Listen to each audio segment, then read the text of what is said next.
Fala pessoal, sejam bem-vindas aqui à nossa segunda aula desse módulo. E hoje a gente vai falar sobre os desequilíbrios hormonais e a libido. Por que as mulheres têm essa tendência, aparentemente, né, a terem queda do desejo sexual? São vários os motivos que podem levar uma mulher a reduzir a libido, né? Isso aqui é parte do infográfico que estava na aula anterior. E hoje a gente vai falar especificamente dos desequilíbrios hormonais. Então, como os desequilíbrios hormonais e quais hormônios especificamente podem estar interferindo de alguma forma na nossa libido. E esses desequilíbrios hormonais podem ser ocasionados por estresse, pelo uso de medicamentos variados, não só os anticoncepcionais, de acordo com a própria síndrome do ovário policístico, e vocês vão entender claramente isso ao longo da aula.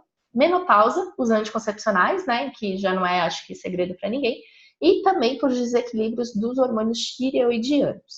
Preparadas? Vamos lá. Gente, estresse.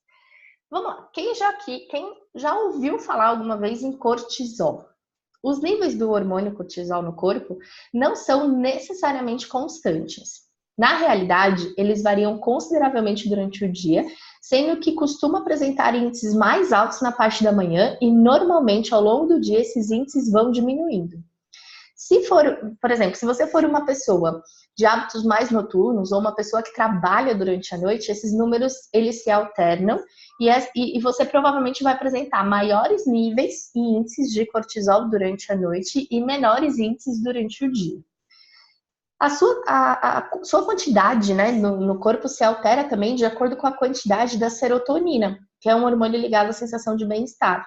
Quanto maior o índice da serotonina, menor o índice do cortisol. E quanto maior o nível de cortisol, menor o nível de serotonina. Por isso é que o cortisol é conhecido como hormônio do estresse. Alterações severas na quantidade de cortisol, tanto para o seu excesso quanto para a sua falta, são ruins para a nossa saúde. Quando os níveis de cortisol estão baixos demais, o organismo entende que não pode mais descansar tranquilamente. É como se, hipoteticamente, não houvesse diferença entre o período do dia e da noite e a pessoa estivesse em um estado de alerta permanente. Se esses níveis baixos persistirem, a pessoa pode desenvolver insônia, depressão, fibromialgia, trombose, AVC, que é o acidente vascular cerebral, diminuição da imunidade, maior probabilidade de infarto e até de fadiga crônica. Uma pessoa com cortisol baixo pode ter sensações de fraqueza e uma vontade súbita de comer doces. Talvez muitas aí se identifiquem, né? Agora, por outro lado, o cortisol alto causa outra ordem de problemas e doenças. Um índice elevado de cortisol, por exemplo, no corpo, pode causar a diminuição da testosterona, a perda de massa muscular, o aumento do peso, dificuldades na aprendizagem, falhas de memória, pouco crescimento, micção frequente, como é muito comum no diabetes, sede excessiva, perda da libido e irregularidade nas menstruações. Vem daí a ideia de que altos níveis de estresse geram picos de cortisol, e esse aumento pode reduzir a libido, tanto em homens quanto em mulheres. E um outro fator importantíssimo, né, são os medicamentos. Espirolactona, odactone, antidepressivos, hipoglicemiantes como glifage, metformina, saxenda, victosa e o maior dos vilões aí, que é o anticoncepcional. A gente vai falar agora de cada um deles para que vocês entendam, né, exatamente qual é a forma de ação desses medicamentos e por que eles podem interferir diminuindo a nossa libido. A espirolactona, gente, ou aldactone, existem também outros nomes comerciais, né, para essa droga. Ela é um diurético poupador de potássio que impede que o organismo absorva muito sal e previne que os níveis de potássio fiquem muito baixos. É um diurético utilizado para o tratamento de uma doença que provoca o aumento significativo de aldosterona no organismo, que é um hormônio, sendo também utilizado no tratamento da retenção de fluidos, ou seja, de edema, inchaço, em pessoas com insuficiência cardíaca congestiva, cirrose no fígado, rim, ou de uma desordem chamada de síndrome nefrótica, que é uma síndrome que acomete os néfrons, né, unidades funcionais dos nossos rins.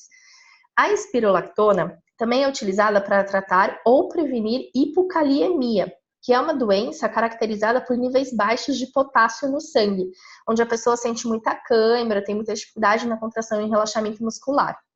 Outros fins para os quais a espirulactona é empregada são: primeiro, na hormonioterapia de mulheres trans, também conhecidas como transexuais masculinos, né, para femininos, como antiandrógeno, com o intuito de diminuir os níveis de testosterona no organismo, como tratamento da acne e outros problemas decorrentes do excesso do andrógeno, e, vamos ver se vocês adivinham, opção adicional na redução da libido e ereção para pacientes com desvios de atração sexual.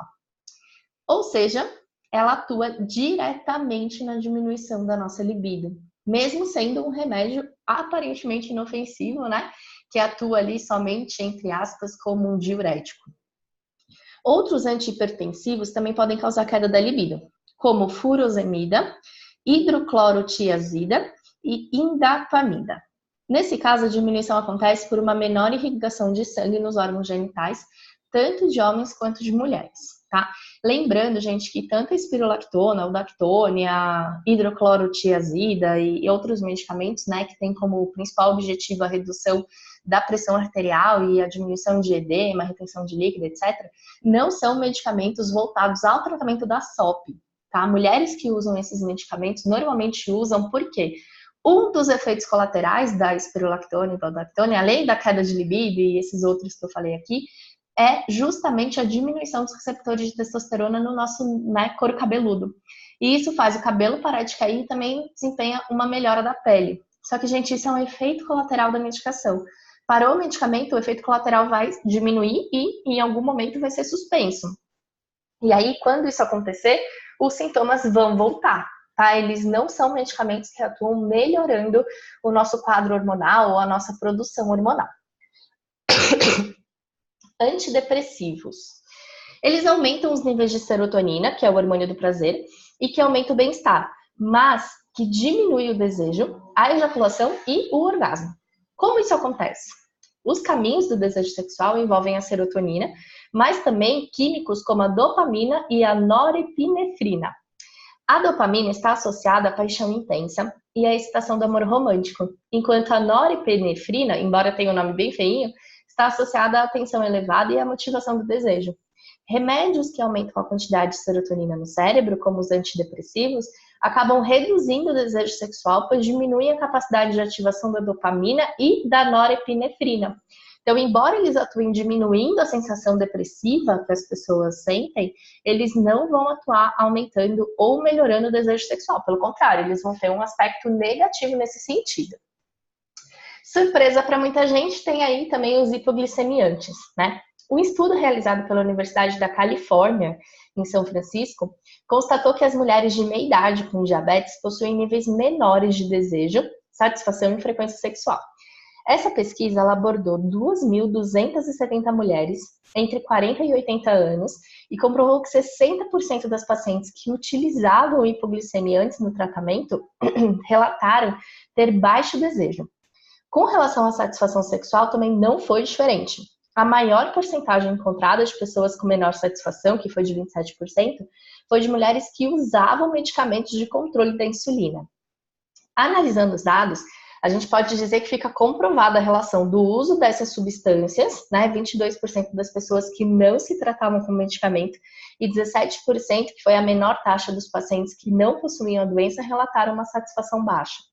Nesses estudos, meninas, as funções e a atividade sexual foram avaliadas através de um índice chamado Índice de Função Sexual Feminina, que já foi avaliado e utilizado em outros grandes estudos sobre a saúde da mulher. Mas é um assunto que ainda precisa ser revisto e aprofundado, até porque os fabricantes desses medicamentos juram de pé junto que eles não têm interferência negativa na questão do apetite sexual, na questão da libido. Então, é necessário, né, são necessários que sejam feitos mais estudos para que a gente tenha certeza, né, se eles influenciam, como eles influenciam e o quanto eles influenciam. Mas, ao que tudo indica, existe sim uma interferência desse tipo de medicamento no nosso apetite sexual, tá? E os anticoncepcionais, que não devem ser, né, novidades aí para muitas de vocês, eles podem ser, na verdade, uma combinação dos hormônios estrógeno e progestágeno, que é similar ali ao efeito da progesterona. E alguns anticoncepcionais são apenas de progestágeno, que são as chamadas mini-pílulas. É um dos métodos anticoncepcionais mais comuns entre as mulheres e, como a gente sabe, por muito tempo foi tido como o único e verdadeiro tratamento da SOP. Não é segredo para ninguém que os anticoncepcionais diminuem a libido. Mas vocês sabem como e por que isso acontece? Não sabiam, mas aqui na aula vocês vão descobrir. Como a pílula bloqueia a ovulação, ela acaba diminuindo a libido da mulher, já que muitas de nós têm um aumento do apetite sexual e da libido justamente nessa época, justamente pelo aumento dos hormônios, progesterona e estrogênio. As pílulas também diminuem os níveis de hormônios sexuais, incluindo a testosterona, o que age, obviamente, diminuindo a libido. E o hipotireoidismo, né? Próximo assunto polêmico aí, né? Hipotireoidismo também recebe culpa, né, pela baixa libido. Como que isso acontece? Por que que isso acontece?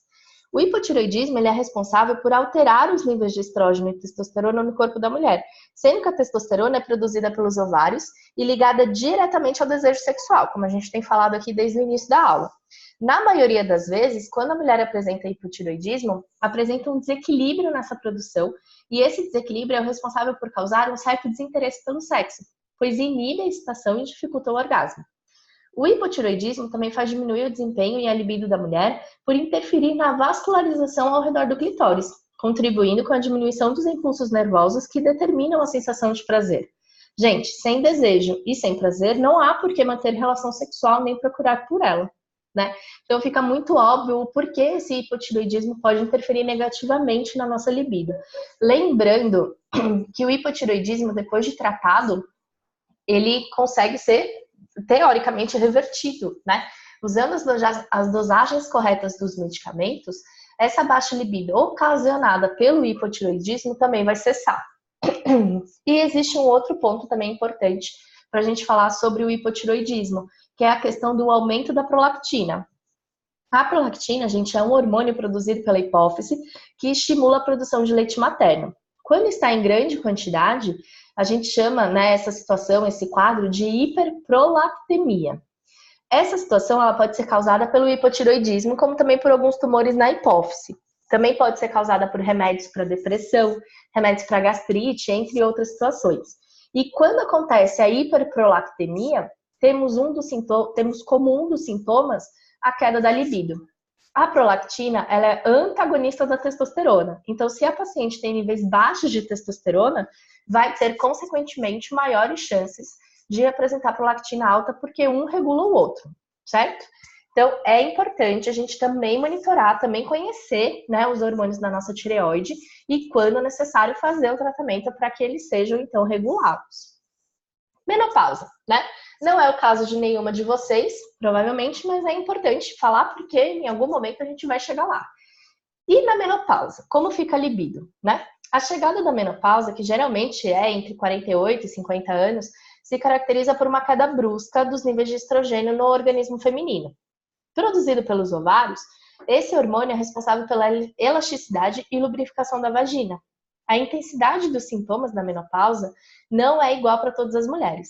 Embora algumas apresentem menor libido, desconforto e até dor durante a relação sexual, outras continuam a levar uma vida sexual satisfatória e normal. Então, não é porque a pessoa vai chegar na menopausa que necessariamente e obrigatoriamente ela vai ter a queda da libido, ela vai sentir aí queda de desejo sexual ou desejo sexual hipoativo, certo? E a SOP, gente? Por que a SOP diminui a libido? Acho que é um conjunto de todas as coisas, né?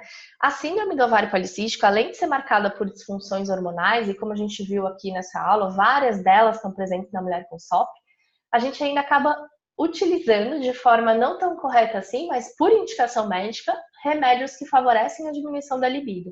Então eu brinco que na síndrome do ovário policístico a gente tem a junção de dois fatores extremamente importantes para que a libido fique zero, né? Para que a libido fique no chão. O primeiro, o próprio aspecto relacionado à síndrome do ovário policístico, presença de sintomas, baixa autoestima, algumas pessoas relatam dor na relação sexual, enfim, várias situações físicas ocasionadas pela SOP como também situações psicológicas, né? Falando aí de autoestima, insegurança e tudo mais. E também a questão dos tratamentos medicamentosos para síndrome do ovário policístico. Eu tenho pacientes que não usam só anticoncepcional, elas usam anticoncepcional, glifage e Roldactone. Elas têm 3 medicamentos de uso contínuo, de uso diário, que são responsáveis por baixar a libido. Como que essa libido vai ficar alta, né? Então, eu acho que a SOP, gente, é uma situação bem relacionada aí com a baixa libido, por conta de toda a fisiopatologia da própria síndrome e também por conta de como ela é vista e como ela é tratada atualmente pela maior parte dos médicos. Agora, vocês que estão aqui já têm um conhecimento diferente, né? Já sabem que nenhum desses remédios que podem aí causar diminuição da libido são efetivamente tratamentos para síndrome do ovário policístico. E a alimentação, ao mesmo tempo que trata a SOP, também vai melhorar todos os aspectos psicológicos e de autoestima envolvidos na síndrome, como também vai ajudar no aumento no tratamento dessa libido, que vocês vão conhecer, então, na nossa próxima aula, né? Vale lembrar, a alimentação e o estilo de vida são fundamentais para a gente tratar a SOP e também para a gente melhorar a libido. Vamos conhecer mais, então? Vem comigo para a próxima aula.